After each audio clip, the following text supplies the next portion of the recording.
डेढ़ महीना से झेल रहा हूँ। मेरा 10 दिन के अंदर ठीक कर दीजिए तो तब मैं जानूंगा कि सच में आप भगवान हैं।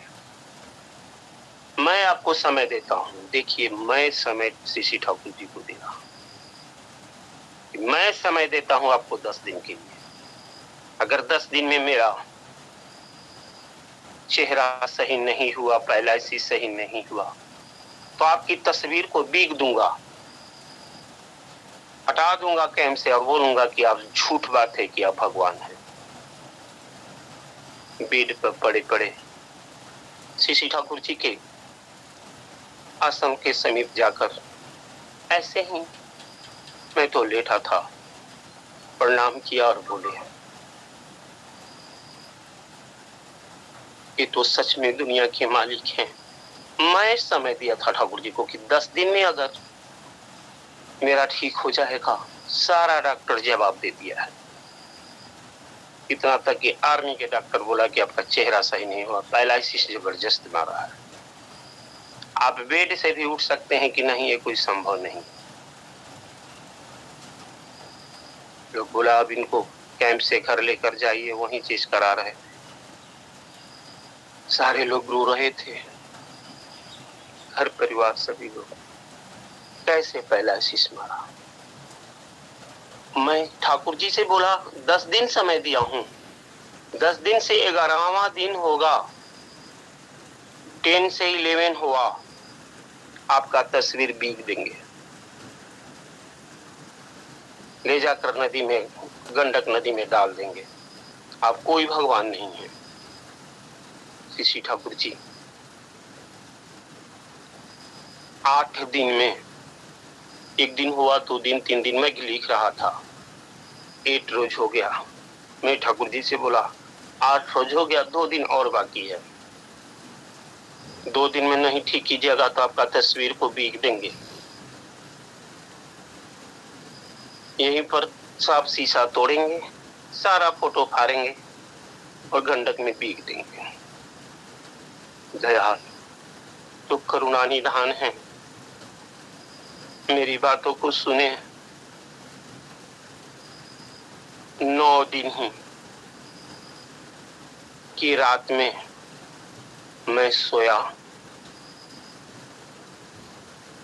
और जैसे ही 10वां दिन होता है, सारा शरीर जैसा था उससे भी सुंदर हो गया और मैं उठ के बैठा। सभी लोग तंग हो गए कि आखिर ये हुआ कैसे। सारा डॉक्टर जवाब देने के बावजूद भी उठकर बैठ गए। इस चमत्कार है, इनके साथ लीला है। सारा कैंप के जितना ब्रिगेडियर, जितना लोग, सभी पदाधिकारी थे, सभी लोग आए। इसके साथ अद्भुत चमत्कार हुआ है, अद्भुत चमत्कार हुआ है। साहब को बताया कि साहब जिनका सत्संग हम लोग बंद कर रहे थे, वो सच में दुनिया के मालिक हैं, वो इस युग के पुरुषोत्तम हैं। हम लोग अंधा थे, इसमें खोए हुए थे, तो पुरुषोत्तम हैं। सारे लोग कैंप में जितने फौजी थे, सारे लोग माने कि पुरुषोत्तम में। सभी लोग बहुत दीक्षा हुआ मुझे देखकर। ऋतिक देवता को बुलाए, सारा लोग कहने लगा कि तुम बहुत चमक रहे हो, कोई अंग इतना सुंदर हो गया, मेरा चेहरा इतना सुंदर। मेरी पत्नी भी मुझे नहीं पहचानने लगी कि आप बहुत सुंदर हैं, कुछ अद्भुत चमत्कार है ठाकुर जी का। ऋतिक देवता को खबर की। ऋतिक देवता बोलते हैं, फौजी भाई, एक बरौनी मंदिर है बिहार में, वहां पर ठाकुर जी का पूरा परिवार लोग आ रहा है। आप इतने सुंदर हो गए हैं, एक बार चल के वहां दर्शन कर लीजिए। हमें कि आप चलिएगा? बोले हम नहीं जाएंगे, आप जाइए। मैंने बोला ठीक है। बरौनी मंदिर का उद्बोधन था, मैं गया। सारा बोगी में बैठा था लोग, हम ही को दिख रहा था ये कितना सुंदर आदमी बैठा है। बरौनी मंदिर में जब मैं गया तो उस समय वर्तमान आचार्य देव जी थे। अभी जो आचार्य देव जी हैं वो साइड में खड़े थे। पूजनीय भिंकीदास सिपाहीदास, पूजनीय बिंदा, सभी लोग थे। बड़बोदी माँ, सभी लोग आए हुए थे मंदिर में। मैं जो वहां कोई नहीं जान रहा था। मेरे ये जो ऋतिक देवता दीक्षा दिए थे वो नहीं गए थे। मैं एक साइड में खड़ा था और अभी आचार्य देव जी हैं, वो चिल्ला उठे, बाबा वो देखिए बाबा वो देखिए, वही चितरंजन, वो चितरंजन है। अरे उसको नजदीक बुलाओ। क्या देखा, इतना सुंदर शरीर में तो विश्व में किसी को नहीं देखा हूँ। इतना चारों तरफ फौज की नौकरी किया, लेकिन इतना सुंदर मनुष्य होते हैं क्या? अंग्रेज को भी मैं देखा हूँ, लोग भी बाहर से आते हैं तो हैं गोरे, लेकिन ऐसा सुंदर शरीर।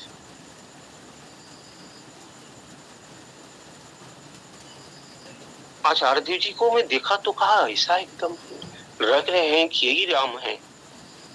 हमको बुला के बोलते आए, आप ठाकुर जी के इष्टवृत्ति से दारू पीते थे, आप ठाकुर जी के इष्टवृत्ति से मांस खाते थे, आपको पैलासिस मार दिया था। मैं तो रोने लगा कि बाल रे, ये लोग तो दुनिया के मालिक हैं। हमारी सारी लीला कैंप में हो रहा है और ये लोग जान रहे हैं।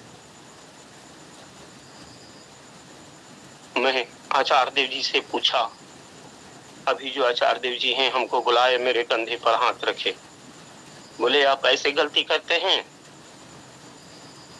ठाकुर जी के दीक्षा सत्संग नहीं होने देते हैं, ठाकुर जी को तो ऐसे करते हैं। सारा वो बात जान गए थे और मेरे को बुलाकर बोलते हैं, मेरा नाम जानते हैं कौन है हम? हमने नहीं, मैं ठाकुर जी का पोता परपोता ऐसे बताए मेरे को कि मैं हूँ। मेरा नाम अक्रुदुति चक्रवर्ती है, मैं देवघर में रहता हूँ। आप देवघर आइए तो पहले। मैंने बोला ठीक है मैं आऊंगा, आपको आने हम आएंगे तो आप हमको पहचान जाइएगा। बोला हाँ पहचान जाएंगे। बड़ी बड़ी मूछें हमारी थी। मैंने बोला वहां पर क्या बताना होगा? मालिक बोलते हैं वहां पर यही पूछिएगा देवघर में आकर कि यहाँ पर पूजनीय, बोलिएगा आप बबाईदा का नाम, हमको मेरा नाम धरिएगा। लोग नहीं बताए तो यही बोलिएगा बबाईदा के पास जाना है, यही बोल दीजिएगा। मैंने बोला ठीक है।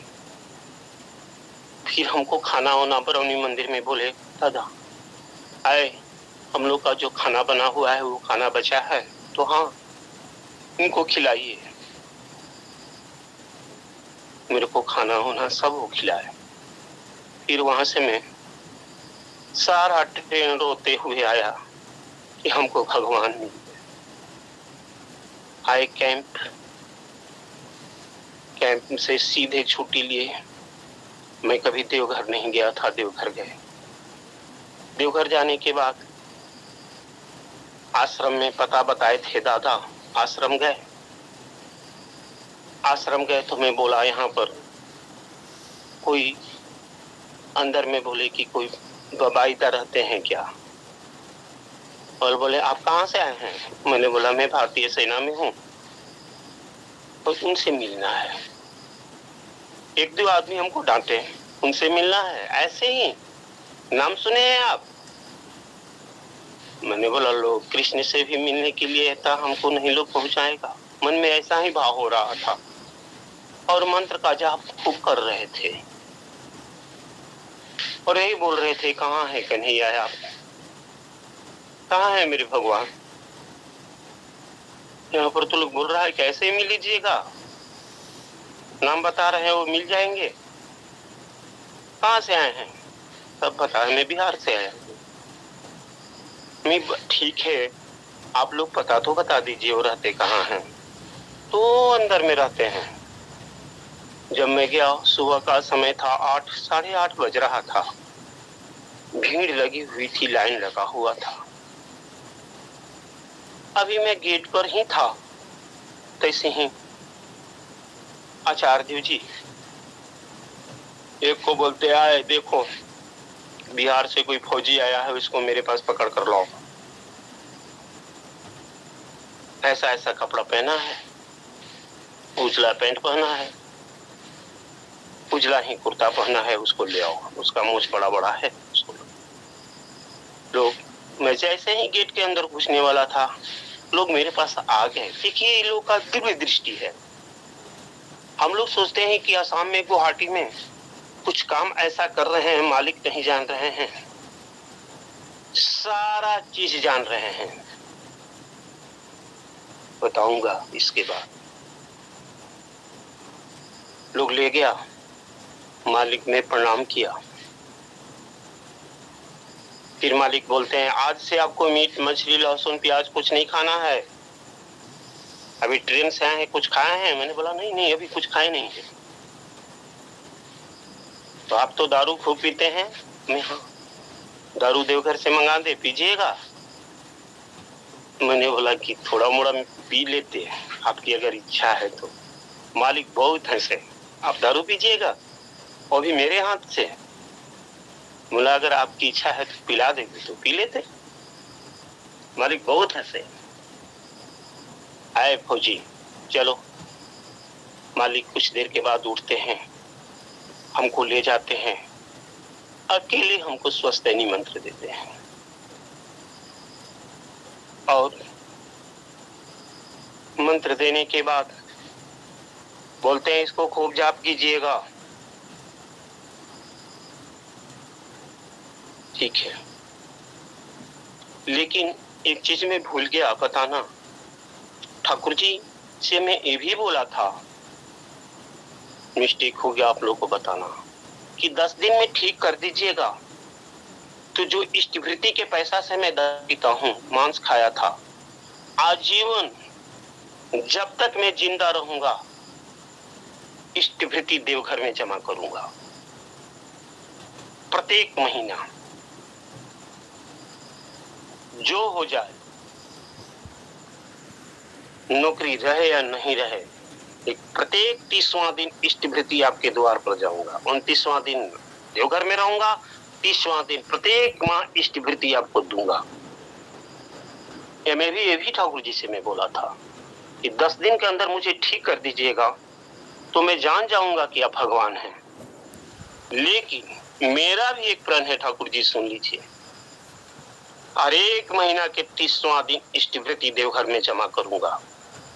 कहीं रहूं, कश्मीर रहूं, चाहे इंडिया के किसी कोना में रहूंगा, लेकिन 29वां दिन देवघर में रहूंगा और इष्टवृत्ति आपका 30वां दिन दे दूंगा। ये भी मैं ठाकुर जी से बोला था।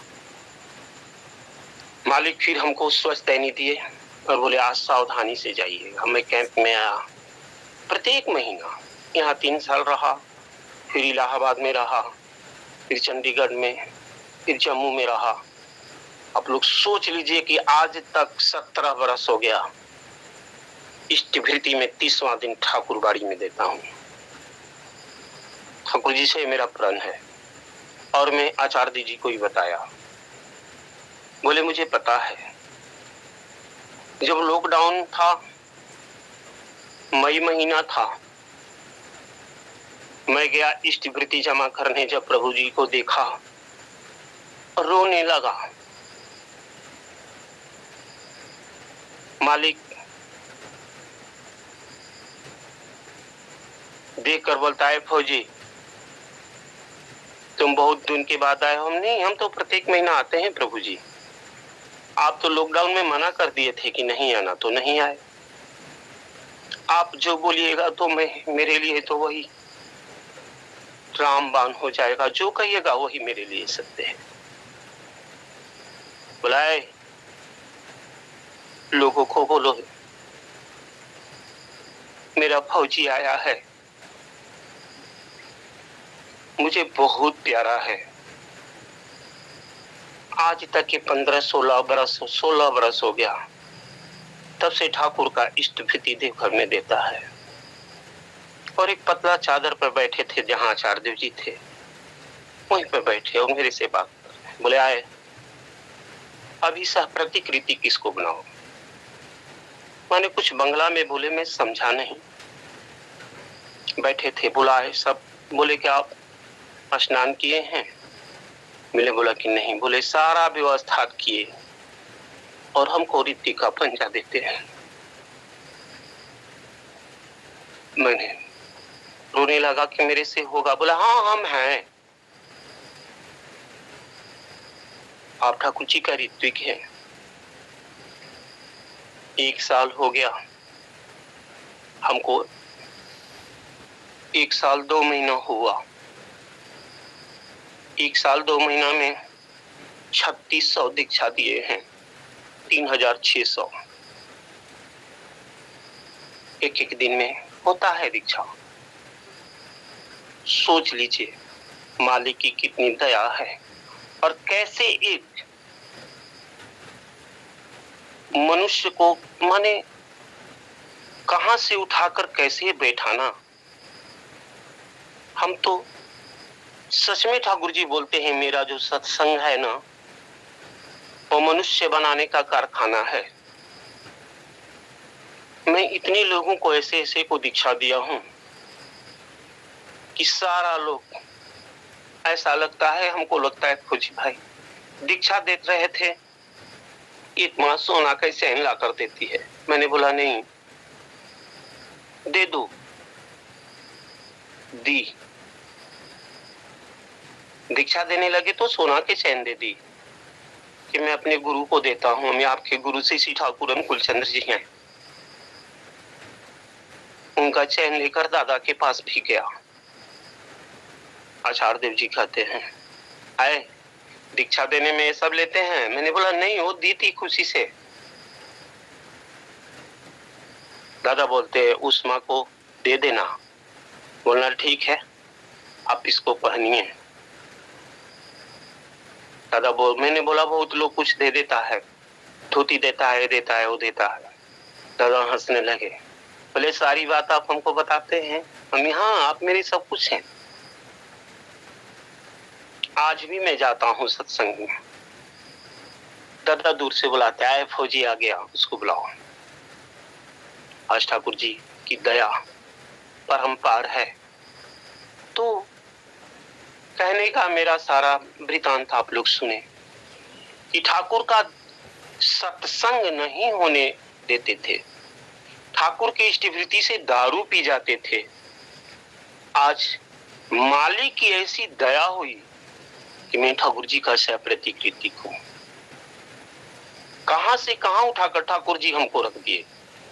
आज आप लोग सारे लोग जितने भी सत्संगी हैं और नहीं भी जुटे हैं सत्संग में, आप लोग श्री ठाकुर जी का खूब नाम कीजिएगा और हृदय उज्ज्वल एकदम करके परम प्रेम से श्री ठाकुर जी को पकड़ के अपने जीवन में चलिएगा।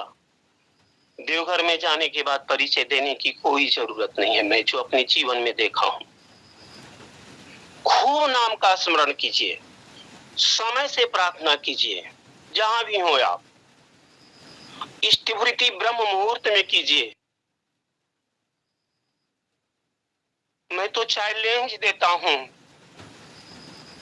कि जमराज को सोचना होगा कि आप लोग को प्राण कैसे हरे। श्री ठाकुर जी से पूछकर वो चलते हैं, क्योंकि कलयुग के मालिक श्री ठाकुर अनुकूल चंद्र जी हैं।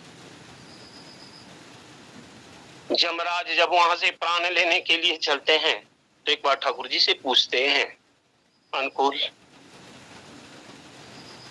हे दुनिया के मालिक श्री ठाकुर अनुकूल चंद्र जी, मैं प्राण लेने जा रहा हूं, क्योंकि इस युग के मालिक हैं वो। हम लोग धन्य हैं कि आज पुरुषोत्तम का दीक्षा लेकर हम लोग का कोई है जीवन में बचाने वाले। तमाम लोग को नहीं देखना है तमाम लोग कैसे हैं क्या है, हमें देखना है कि हम कितना प्रभु से प्रेम करते हैं। सारे लोग से संसार में था, लेकिन सुदामा ही कृष्ण को भाए। बहुत ऐसा वृतांत है। हम लोग श्री ठाकुर जी के जीवन में लेकर चल रहे हैं।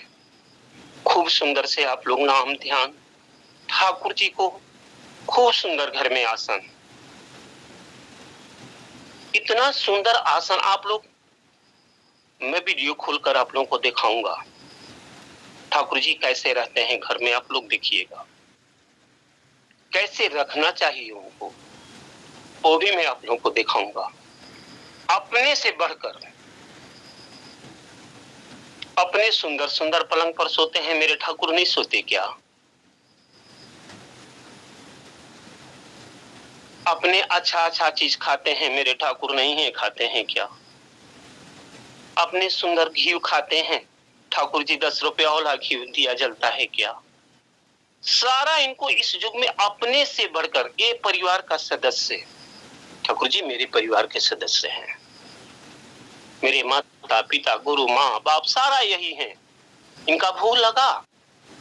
ऐसा मन में जिस दिन भाव हो जाएगा, देवघर जाने के बाद आचार्य देव जी पूछ बैठेंगे, आपको कहने की कोई जरूरत नहीं है। कहाँ से आए हैं आप? असम से आए हैं ना? खूब अच्छा है आप, आपका परिवार अच्छा है। ये वो ऐसे बोलेंगे जब ठाकुर जी से हृदय से प्रेम होगा। कोई ऐसा प्रतिकृति की जरूरत वहां नहीं है कि ये असम से आए हैं, इनका नाम है नहीं। आप ठाकुर जी से इतना प्यार कीजिए, इतना प्रेम कीजिए कि ठाकुर जी, आचार्य देव जी स्वयं आपको पहचाने कि आप हैं कौन। ये मैं अपने जीवन में देखा। बरौनी मंदिर में मुझे कोई नहीं पहचाना, मैं साइड में खड़ा था और मालिक हमको पुकार दिए, आए फौजी। तो मैं एक कह के बोलता हूं, पटना का आप लोग नाम सुने हैं, पटना मंदिर, आरसी सिन्हा उनके मुख से बोले, मैं सुना। आरसी सिन्हा पटना मंदिर बना है, बिहार में पटना पड़ता है। कंकड़बाग में श्री ठाकुर जी का मंदिर है। वो साइंटिस्ट से, और वो जा रहे थे लखनऊ दवाई लाने के क्रम में, और ठाकुर जी के सप्रति कृतिक बनारस से जब वाराणसी से गाड़ी जब आगे बढ़ी, वो लखनऊ जा रहे थे, ट्रेन में आग लग गया। आग लगने के बाद सारे लोग कूद रहे हैं, और दादा जिस बोगी में बैठे थे उसमें भी आग लग गया। सारे लोग कूद रहे हैं, उस बोगी से भाग रहे हैं, लेकिन दादा नहीं भागते। इधर उधर सभी लोग चिल्ला रहा है, ओ दादा, ओ धोती कुर्ता वाले दादा, आप भी भागिए, आप भी भागिए। वो नहीं भाग रहे, चुपचाप बैठे हैं। दादा जब देखते हैं 10 मिनट के अंदर सारा बोगी जो है खाली हो गया, तो आराम से वो उतरते हैं। बोगी में आग लगा हुआ है, आराम से उतरते हैं। सारा लोगों को घेर लिया, सारा लोग बोलने लगा कि आप क्यों नहीं भाग रहे थे? बोलते हैं मेरा कोई मालिक है इस दुनिया में, अगर मैं पहले निकल जाता सारा बोगी जल के, सारा लोग इसमें जल के राख हो जाता। इसीलिए जो मुझे भरोसा था कि मेरे ठाकुर मेरे पास आएंगे, मुझे बचाने तो जरूर आएंगे। जब मुझे बचाने आएंगे तो सारे लोग को बचा लेंगे। इतना विश्वास, इतना निष्ठा, इतना मालिक के प्रति गहरा संबंध जिसका होगा, दुनिया के कोई बाल बाका नहीं कर पाएगा। हम लोग को इतना ही गहरा विश्वास परम प्रेम में श्री ठाकुर जी के साथ अगर रहेगा, तो हम लोग को भी ये जीवन खूब सुंदर और सार्थक होगा। मैं सभी दादा माँ, सप्रतिकृतिक, पंजाधारी, अर्धजुजाजक जितनी भी है माँ, छोटे प्यारे बच्चों, सबको आनंदित जय गुरु फौजी भाई की तरफ से मैं सबको परम प्रेम में श्री ठाकुर जी से प्रार्थना करता हूँ। सबका हृदयाल, सबका मंगल कीजिएगा, सबको निरोग और स्वस्थ रखिएगा। जय गुरु।